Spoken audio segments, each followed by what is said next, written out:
Welcome बच्चों। आज हमारा लेक्चर नंबर 19 है। इस लेक्चर में हम लोग क्या देखने चल रहे हैं? इस लेक्चर में हम लोग विभव मापी के अन्य यूज को देखने चल रहे हैं। आज हम लोग विभव मापी के द्वारा किसी सेल के आंतरिक प्रतिरोध की गणना करना सीखेंगे। तो बिना देर किए हुए चलते हैं। विभव मापी एक तार है। तार की लंबाई 4 से 16 मीटर के बीच में होती है। तार का नाम है AB। प्राथमिक परिपथ में एक बैटरी लगी रहेगी। ये है बैटरी का नाम B1 कर दो। ये क्या है? ये हमारा इस तरह से क्या है? रिहोस्टेट है, आंतरिक धारा नियंत्रक है। यहाँ से द्वितीयक परिपथ में हम लोग क्या करेंगे? एक सेल को जोड़ेंगे जिसका विद्युत वाहक बल निकालना होता है। ये बदलेगी। तो आज हम लोग इसको कैसे बदलते हैं? देखो, ये सेल है, ये इसका आंतरिक प्रतिरोध है। यहाँ पर मान लेते हैं ये सेल का विद्युत वाहक बल E है, आंतरिक प्रतिरोध R है। यहाँ से एक बाह्य प्रतिरोध को भी जोड़ते हैं। यहाँ पर एक की जोड़ देते हैं, कुंजी। जब मन कहेगा तो ये बाह्य प्रतिरोध R जोड़ेंगे, और जब नहीं मन करेगा, जब नहीं ज़रूरत होगी तो हम इसको हटा देंगे। यहाँ से एक धारा मापी जोड़ते हैं, और धारा मापी का जो जॉकी है वो तार पे सरकने के लिए स्वतंत्र होती है। यहाँ पर एक मीटर स्केल लगी होती है, तुम जानते हो मीटर स्केल, ठीक? तो ये इस तरह से यहाँ पर ये मीटर स्केल हमारी लगी हुई है, ठीक? यहाँ पर ये E है, ये आंतरिक प्रतिरोध R है, ये कैपिटल R है, ठीक है ना? सभी लोग ध्यान देना, लिखना शुरू करो। किसी सेल का आंतरिक प्रतिरोध ज्ञात करने के लिए सेल को बाह्य प्रतिरोध कैपिटल R कुंजी के से जोड़कर चित्रानुसार एक धारा मापी और एक जॉकी के साथ जोड़ देते हैं। जब कुंजी के को लिखते चलना, जब कुंजी के को बंद रखा जाता है, बंद का मतलब ऑफ, जब कुंजी के को ऑफ रखा जाता है तब केवल विद्युत वाहक बल E की संतुलन लंबाई प्राप्त होती है।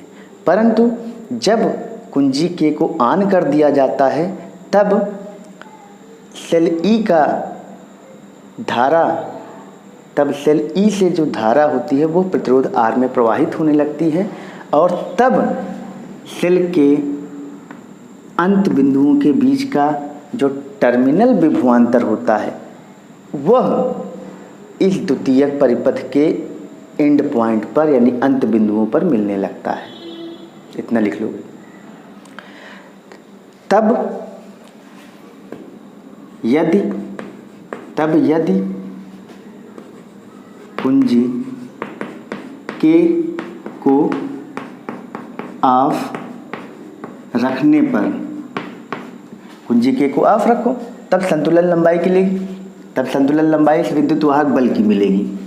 ऑफ रखने पर यदि संतुलन लंबाई L1 हो तब E बराबर K × L1, ठीक? अभी इसमें धारा नहीं प्रवाह हो रही है, ठीक? परंतु कुंजी के को ऑन करने पर, कुंजी के को ऑन करने पर क्या होगा?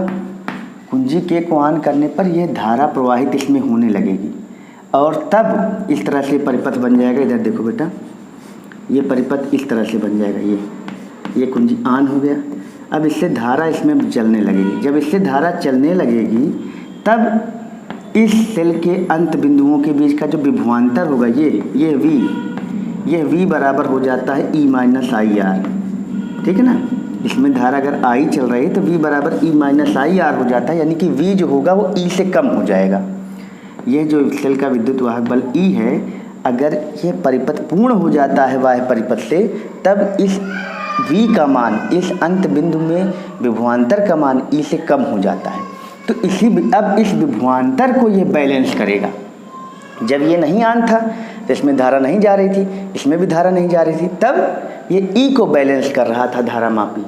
अब जब इसमें धारा ऐसे बहने लगी तब इन दो बिंदुओं के बीच का विभवांतर E ना रह गया बल्कि V हो गया, यहाँ V हो गया।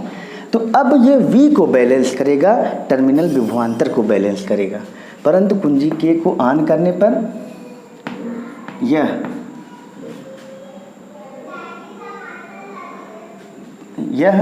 पर धारामापी कर लो, पर धारामापी टर्मिनल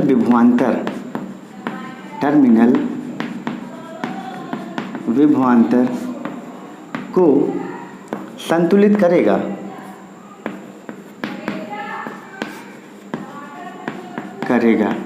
ठीक है। यदि इस स्थिति में, लिखते चलना बेटा, इस स्थिति में संतुलन लंबाई L2 हो, तब V बराबर क्या हो जाएगा, K इंटू L2। अब इस V को बैलेंस करेगा। अब तुम जान रहे हो कि ये संतुलन लंबाई कम आएगी। पहले यहाँ पे संतुलन लंबाई ज़्यादा आएगी, अब यहाँ संतुलन लंबाई कम आएगी। ठीक, तब आंतरिक प्रतिरोध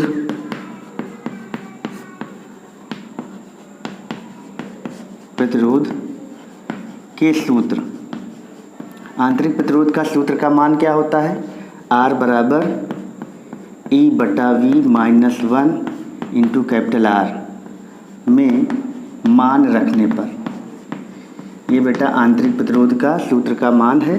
R बराबर E की जगह KL1 और ये क्या है KL2 -1 इंटू कैपिटल R। हमको कैपिटल R पता है, तो R की वैल्यू क्या हो जाएगी, R बराबर L1/L2 -1 इंटू कैपिटल R। इस फार्मूले को हम प्राप्त कर लिए। इसी फार्मूले में अब यहाँ इतना लिखने के बाद लिखना, इस सूत्र में L1 व L2 का और R का मान रखकर, इस सूत्र में L1, L2 व कैपिटल R का मान रखकर सेल के आंतरिक प्रतिरोध R की गणना की जा सकती है। बेटा तुम्हारा टॉपिक कंप्लीट। लेकिन अगर तुम पूछोगे कि ये फार्मूला कहाँ से आया, तो बेटा देखो ये फार्मूला हम इसी से निकाल सकते हैं। चलो अगर तुम्हें नहीं आता है तो हम यहाँ से निकाल सकते हैं। देखो इसमें अगर धारा I बह रही है तो I बराबर हो जाएगा E/R धन R, है ना। ओम का नियम लगा दो, धारा बराबर विद्युत वाहक बल बटा कुल प्रतिरोध। तो ये R है, ये क्या है कैपिटल R है, तो I बराबर E/R प्लस कैपिटल R। तो तिरछा गुणा कर दो, IR plus I capital R बराबर क्या हो जाएगा, E हो जाएगा। ठीक, तो IR बराबर क्या हो जाएगा, E माइनस IR। तो R बराबर क्या हो जाएगा, E minus IR upon I। ठीक, अच्छा IR को क्या लिख सकते हो, V लिख सकते हो भाई। इसके ये V बराबर क्या हो जाएगा, यही V इसके बिंदु के बीच है, वही इसके बिंदु के बीच में है। तो E माइनस IR को क्या लिख दोगे, V अपान I। तो E माइनस V, I की जगह लिख दोगे V बटा कैपिटल R। यहाँ सब जगह तुम लोग जानते हो V बराबर क्या होता है, IR। भाई यही टर्मिनल यहाँ के बीच का है, वही टर्मिनल यहाँ के बीच का है, तो टर्मिनल के बीच का विभवांतर धारा गुणे प्रतिरोध। अब ये R पहुँच जाएगा ऊपर, तो ये हो जाएगा E minus V into capital R अपान V। V से इसमें भाग करोगे तो आ जाएगा E बटा V माइनस V को V से भाग करोगे 1 बटा R।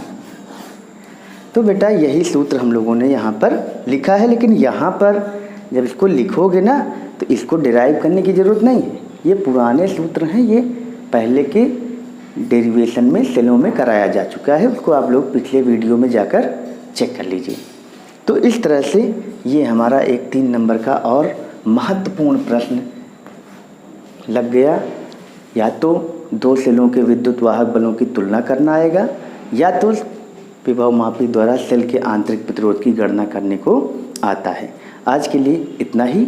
अगले लेक्चर में हम इन सभी से संबंधित कठिन आंकिक प्रश्नों को लगाएंगे। आज के लिए इतना ही। Good bye.